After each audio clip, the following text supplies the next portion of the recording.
"You're not welcome at this table," my daughter-in-law said, blocking the doorway with her arm like a bouncer at some downtown club. Christmas Eve. Snow falling behind me. A casserole dish in my hands that I'd spent 3 hours preparing. My late wife's recipe. The one my son used to beg for every holiday. I stood there on the porch of the house I'd been paying the mortgage on for 6 years and heard those words sink into my chest like nails. Behind her, I could see the dining room, candles lit, a tree glittering in the corner. My son Derek, 37, sitting at the far end of the table, eyes fixed on his wine glass, saying nothing. Guests I didn't recognize filled every chair. Laughter, Christmas music, the life I was financing but apparently not invited to. Before we continue, please subscribe to the channel and write in the comments what time it is where you are now. I'd driven 45 minutes through a snowstorm to get there. Route 9 was barely plowed.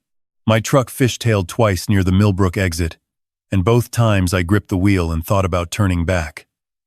But Derek had called 2 weeks ago. "Dad, come for Christmas Eve. Rachel's cooking. It'll be nice." His voice had that careful, measured tone he used when Rachel was listening. I should have paid attention to that. Now Rachel stood in front of me, 5'6" in heels, blonde hair pinned up, wearing a dress that probably cost more than my heating bill. She smiled. But it was the kind of smile that has teeth behind it. "We discussed this, Walter. The table seats 10. We have 10 guests. Derek invited me. Derek didn't check with me." She glanced over her shoulder. "We barely have enough food as it is." I looked past her at the spread. Turkey, glazed ham, 3 kinds of sides, rolls piled high, a cheese board that could feed a football team. Barely enough food. The casserole dish was getting heavy.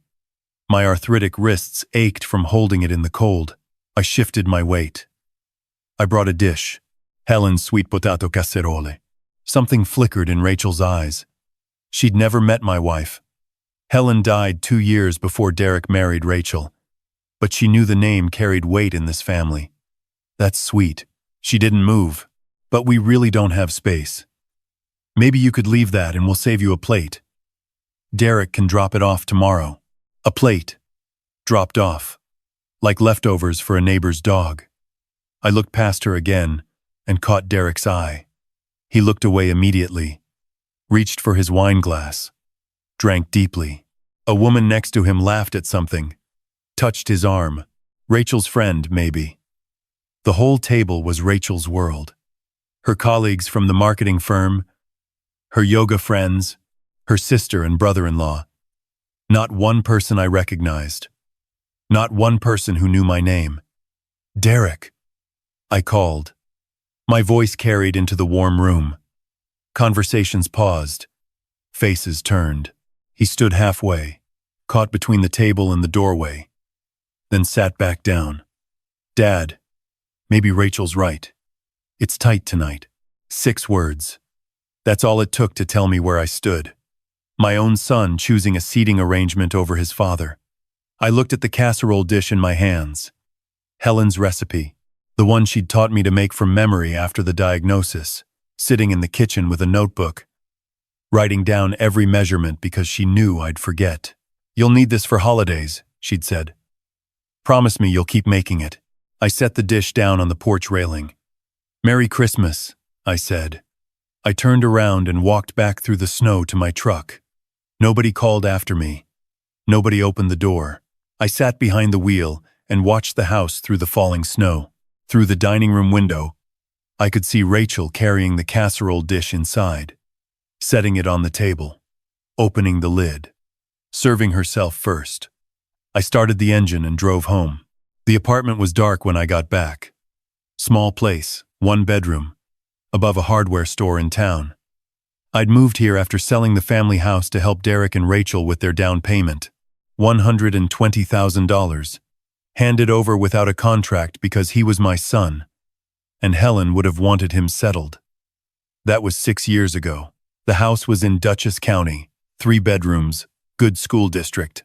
Market value now, probably $380,000. They paid the mortgage with the money I'd given them as a down payment.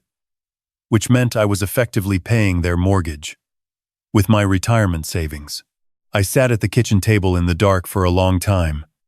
The refrigerator hummed. A car passed on the street below, tires crunching through snow.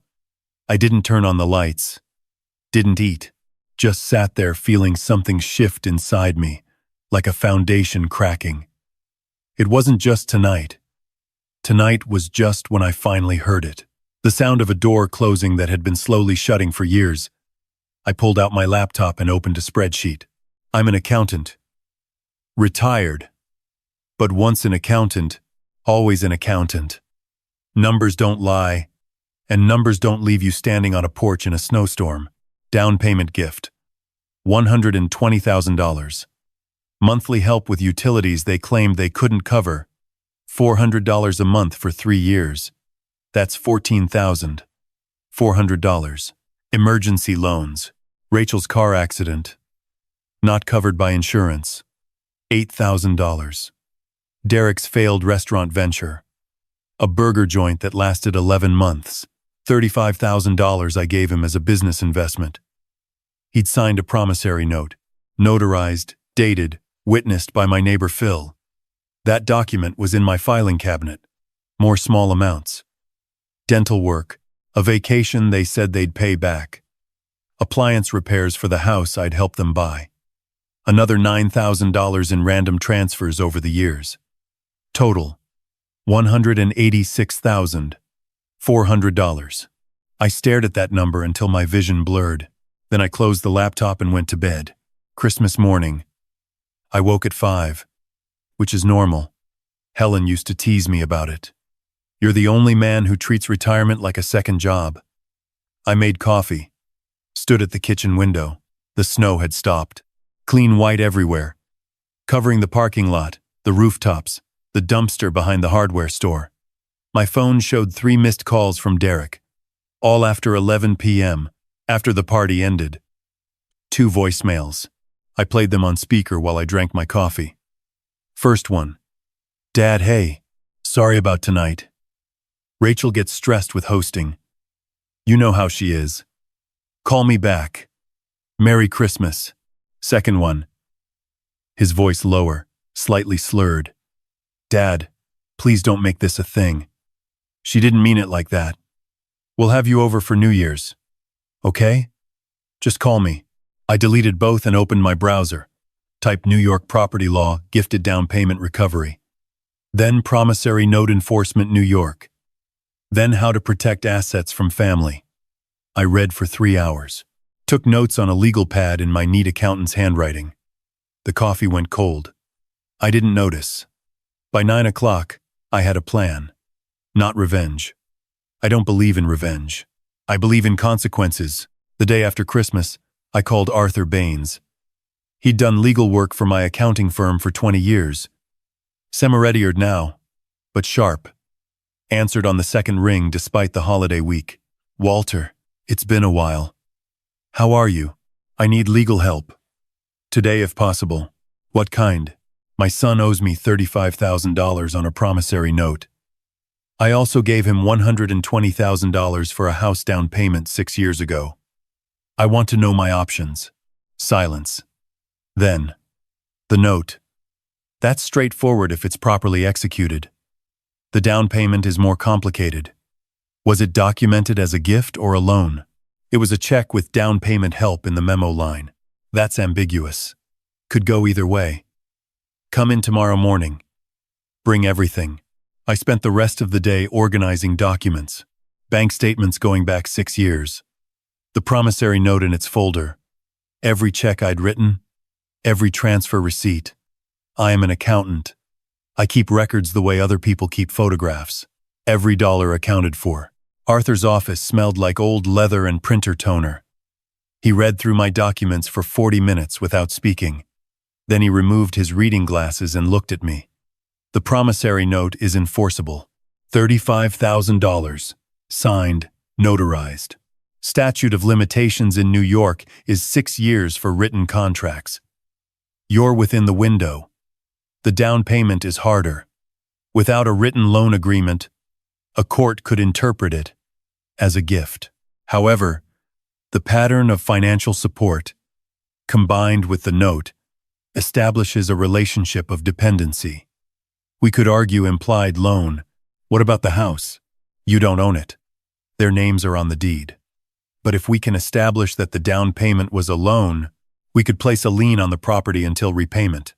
Do it. Walter. He set down the papers. This is your son. I know exactly who it is. These things get ugly. It's already ugly. I just stopped pretending it isn't. Arthur drafted 2 documents. A formal demand letter for the $35,000 promissory note, and a separate letter asserting the $120,000 down payment as a recoverable loan, requesting repayment or negotiation within 30 days. Both sent certified mail the following Monday. I tracked the delivery online. Delivered Tuesday, 10:47 a.m. Signature, D. Marsh. My son's handwriting. The phone rang 18 minutes later. Dad, what is this? Derek's voice was tight, controlled. Rachel's voice in the background, high and sharp. Words I couldn't make out.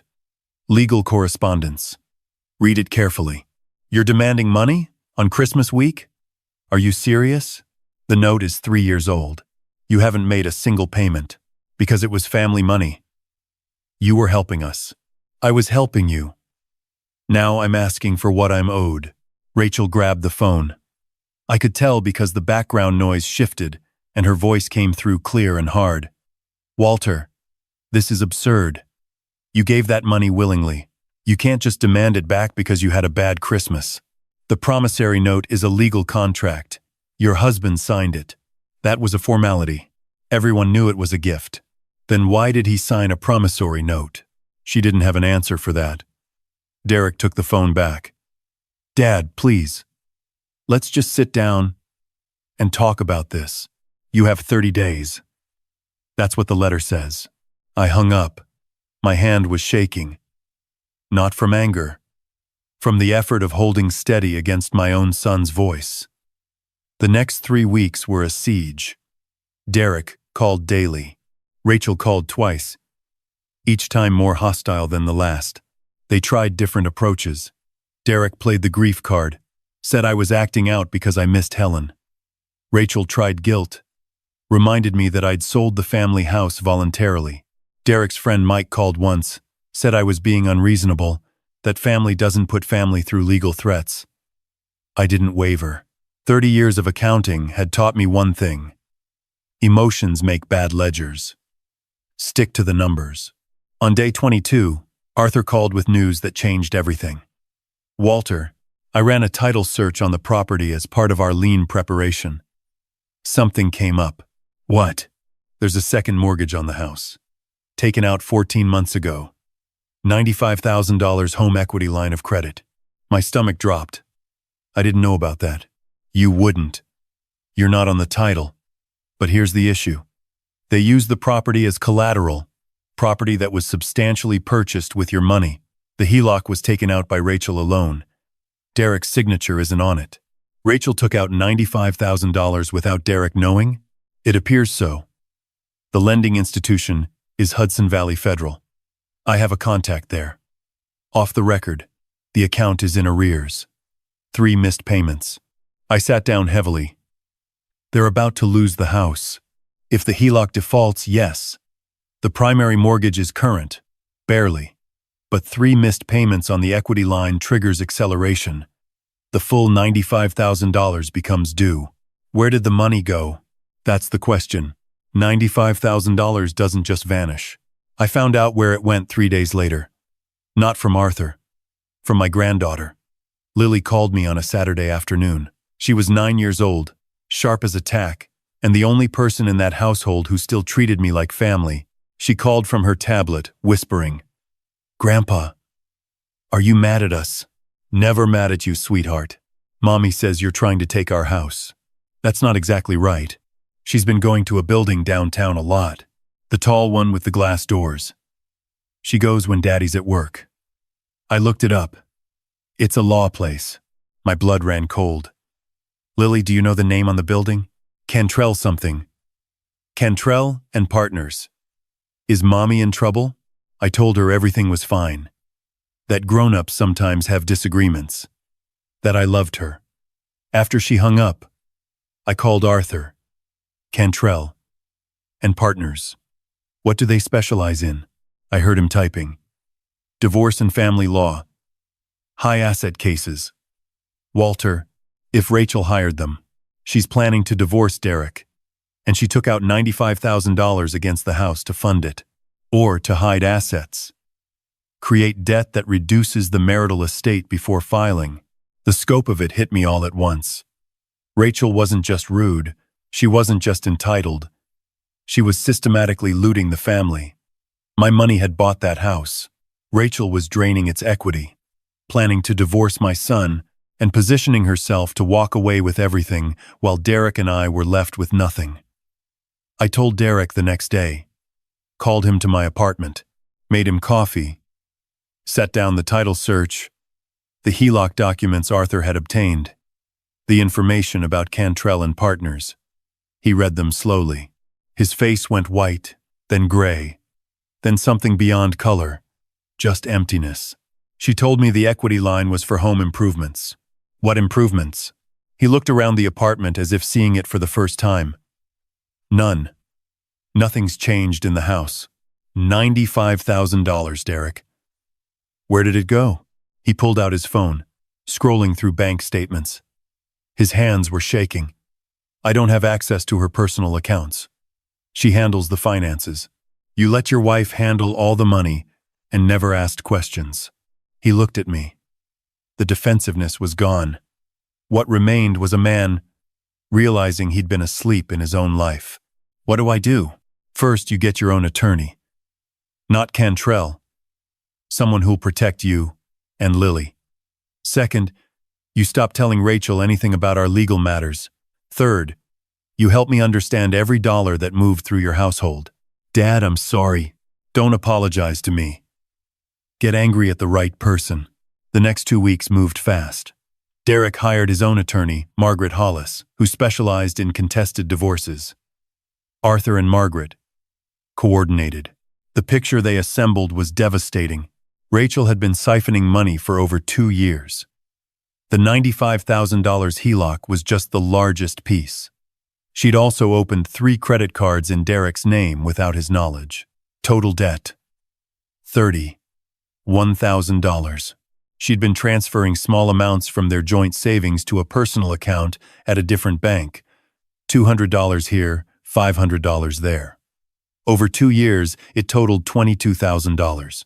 She'd listed her sister as beneficiary on a life insurance policy she'd taken out on Derek, $500,000 policy. Premium payments hidden in their household budget as wellness expenses. Arthur laid it out for me in his office. This is financial abuse. Textbook.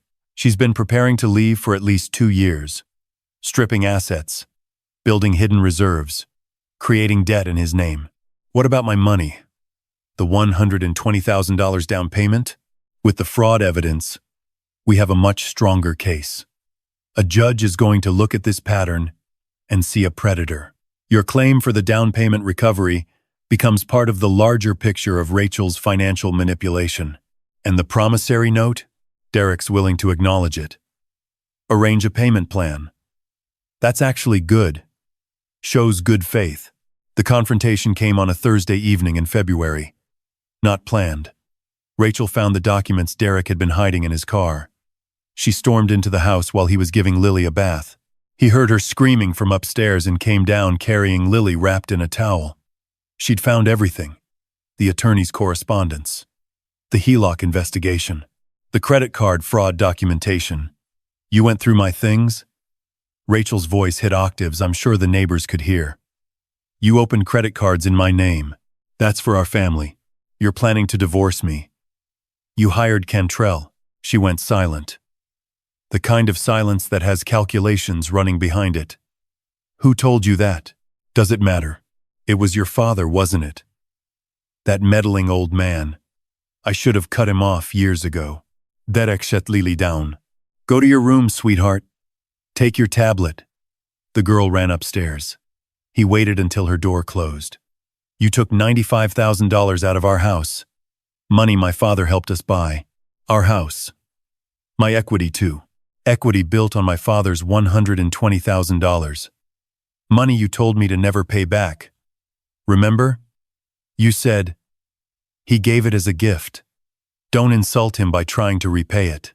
That was your idea. She crossed her arms. You can't prove any of this. I don't have to. My attorney already has the documents. Filed with the court. What followed was what Arthur later called the unraveling. Rachel hired 2 more attorneys over the next month, trying to find someone who could make the evidence disappear. None could. The forged credit applications had her handwriting. The HELOC paperwork had her signature alone. The transfer records showed a clear, methodical pattern. She tried public sympathy, posted on social media about how her elderly father-in-law was harassing her family, trying to steal her home because he couldn't accept that his son had grown up. The post got 200 shares. Comments poured in supporting her. People who didn't know the full story, offering prayers, calling me a monster. Arthur's advice echoed what every good attorney says. Don't engage. We respond in court, not on Facebook. It was the hardest thing I've ever done. Watching strangers call me heartless when I had a filing cabinet full of evidence showing who the real predator was. A client from my accounting days emailed me. Walter, I saw what your daughter-in-law posted. I'm disappointed. I thought you were a better man. I didn't respond. The truth would come out. It always does if you're patient enough. The court date arrived in April. Spring sunlight streaming through the courthouse windows. I wore my good suit, the charcoal one Helen had helped me pick out years ago. Arthur carried 2 binders of evidence. Rachel arrived with her attorney, a young man who looked like he'd rather be anywhere else. Derek sat with Margaret Hollis on the other side. Lily was with Derek's friend Mike, safely away from the proceedings. Judge Raymond Chen reviewed the case materials for 20 minutes before addressing the courtroom. This case involves overlapping civil matters. A financial dispute between Walter Marsh and Derek Marsh regarding a promissory note and down payment recovery. A divorce filing by Rachel Marsh, and allegations of financial fraud. Rachel's attorney tried the hardship angle. Called Rachel to testify about being a devoted wife. A good mother. A woman trapped by a controlling father-in-law who used money as leverage. Arthur cross-examined with the precision of a man who'd been waiting for this moment. Mrs. Marsh, did you open a home equity line of credit for $95,000 without your husband's knowledge? It was for household expenses. What household expenses? She couldn't name one. Did you open 3 credit cards in your husband's name without his consent? He knew about those. He's testified under oath that he didn't. The applications bear your handwriting. Would you like to revise your answer? Her attorney objected. The judge overruled. Rachel's composure cracked. What emerged wasn't the polished woman who'd blocked me from my own son's Christmas table. It was someone cornered, calculating, and running out of moves. The forensic accountant's report was the final blow. Arthur had hired one to trace the $95,000. It had gone to Rachel's personal account, then to her sister's account, then to a real estate investment in her sister's name only, a condo in Connecticut, purchased with my money, laundered through a stolen equity line, hidden in a relative's name. Judge Chen's ruling was decisive. Rachel was ordered to repay the $95,000 HELOC from her personal assets or the Connecticut property sale. Derek was awarded primary custody of Lily, based on Rachel's pattern of financial deception. The divorce was granted on grounds of fraud. My promissory note was affirmed as a valid debt. Derek agreed to a 5-year payment plan, $583 a month. The $120,000 down payment claim was partially upheld. The court recognized $80,000 as a recoverable loan based on the pattern of financial dependency. A lien was placed on the property until resolution. Rachel stood when the ruling was read. She looked at Derek, then at me, and for a moment, the mask fell away entirely. Not anger, not calculation, just the flat recognition of someone who played a long game and lost. Outside the courthouse, Derek sat on a bench. I sat next to him. We didn't talk for a while. I owe you more than money, Dad. You owe Lily a stable home. Start there. Rachel was. From the beginning, she was. Don't rewrite the whole history. Some of it was real. Hold on to the good parts for Lily's sake. He nodded. I'm sorry about Christmas. About all of it. Standing there watching you at the door, saying nothing. I'll never forget that. Then don't. He looked at me. How did you know? When did you decide to fight back? When your mother's casserole dish was on the porch railing and nobody came to the door. He broke down then. First time I'd seen my son cry since Helen's funeral. I put my hand on his shoulder. Didn't say anything. Sometimes presence is enough. The months that followed were slow, deliberate healing. Rachel moved to Connecticut, into her sister's condo, the one purchased with stolen equity money. The court required its sale to satisfy the restitution. She fought it through 2 appeals and lost both. Derek and Lily moved into a smaller house, a 2-bedroom rental closer to my apartment. Lily started spending weekends with me. We'd cook together. I taught her Helen's sweet potato casserole recipe, watched her small hands carefully measuring brown sugar and cinnamon. Grandpa, why did Mommy leave? Sometimes grown-ups make choices that hurt other people. It doesn't mean she doesn't love you. Does she love Daddy? That's a question for when you're older. Does she love you? I looked at my granddaughter's face. Her mother's features, but Derek's eyes, Helen's eyes, and told the only truth that mattered. I love you. That's what matters right now. Derek made his first promissory note payment in June. $583. Direct deposit into my account. He didn't mention it. Neither did I. The money wasn't the point. The accountability was. He started attending a support group for people who'd experienced financial abuse from partners. Came home from the first meeting looking stunned. Dad. There were 8 people in that room. All of them had the same story. Different names. Same pattern. It's more common than people think. One guy lost his business. A woman lost her retirement fund. And every single one of them said the same thing. I didn't see it, because I didn't want to. I nodded. That's the hardest part. Forgiving yourself for not seeing. Late August.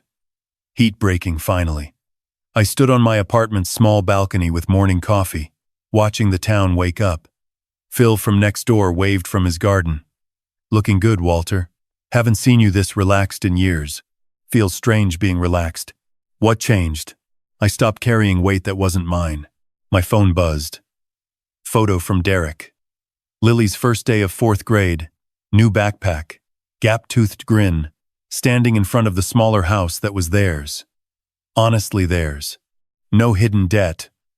No stolen equity. No pretense. I typed back. Proud of you both. And meant it in ways that went far beyond a first-day photo. That evening, I sat at my kitchen table with my laptop open. I'd been writing something for weeks. Note de mémoire. A guide. When family becomes a financial threat. Protecting your assets. And your dignity after 60. I'd outlined the warning signs. Family members who discourage you from asking about money. Down payments given without documentation. The slow isolation from your own financial records. The guilt that keeps you writing checks. Long after the relationship has stopped being reciprocal. I wasn't writing it for me. I was writing it for the 70-year-old woman whose children visit once a year and leave with a check. For the retired teacher, whose grandson needs just one more loan. For anyone who's ever stood on a porch holding a casserole dish, wondering why the door won't open, I saved the document. Closed the laptop. Walked to the kitchen drawer where I'd kept something for months. A Christmas card. Sealed.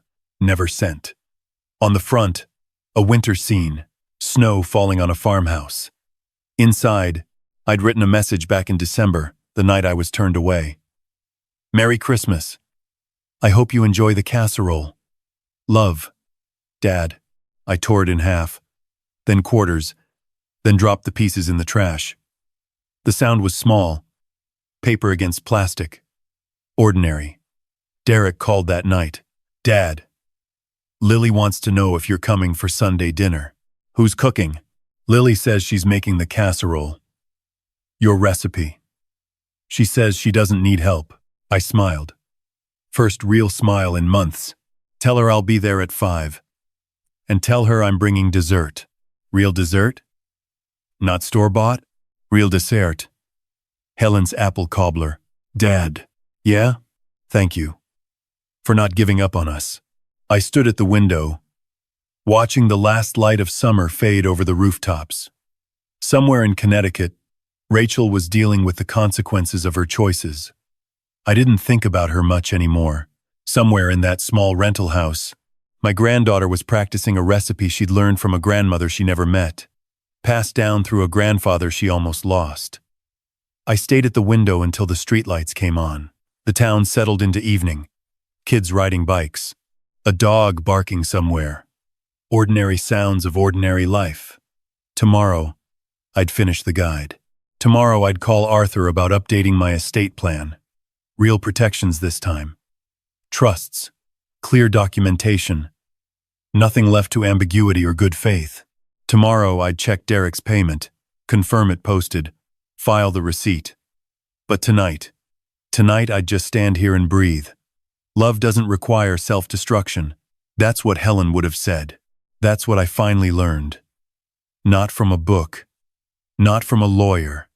From a plastic plate that was never set for me. And the long walk back to the truck. And every step after that led me here. Standing in my own kitchen. In my own life. Free.